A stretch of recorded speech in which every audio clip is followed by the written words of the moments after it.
In the previous episode, you guys saw me put in a 50cc engine. Today I decided to take the 50cc engine out and swap it for a 90cc engine. Why? Well, because I can.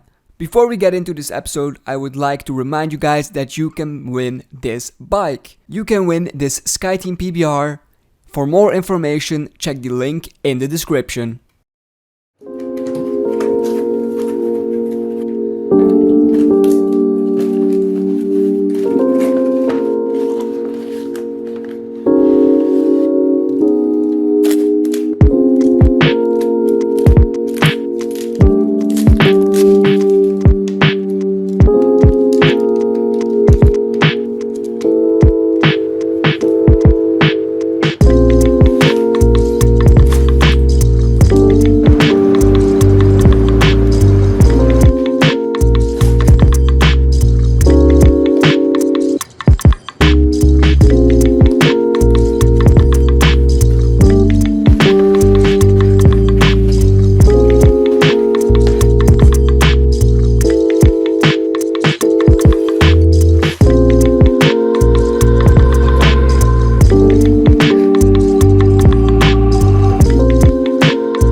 guys, my name is Legend and welcome to the 5th episode of the PBR build.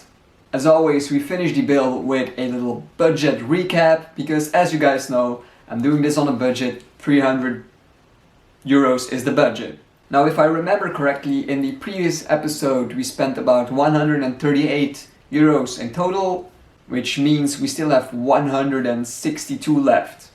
Now in this episode we did spend quite a lot of money, so let's see what I spent it on. Here I have my little book where I keep my expenses. So in this episode we obviously added the 90cc engine. I picked it up plus the carb for 50 bucks, which is probably the most expensive thing that's on this bike right now. As well as the speedo and the tachometer, they were 10 bucks. And the front light and the front light bracket were also 10 bucks. So that's 70 bucks in total. Plus the exhaust is pretty rusty and crappy, so I was able to get that for 5 bucks, which means we spent 75 euros in this episode. Now there are a few small things that I don't quite remember how much I paid for, like the grips and the license plate bracket, so I will have to search up that if I can find it, but that wasn't much. And the indicators I got for free. So our budget is slowly evaporating. We don't have a lot of our budget left and we still have a little bit of stuff to do. For next episode I'm going to continue wiring everything up and maybe we can start the bike for the first time. Or at least try to start. Don't forget you can win this bike, information is in the description. And as always, if you enjoyed this video, then please leave a like. If you want to see more, please subscribe. And I'll see you guys next time.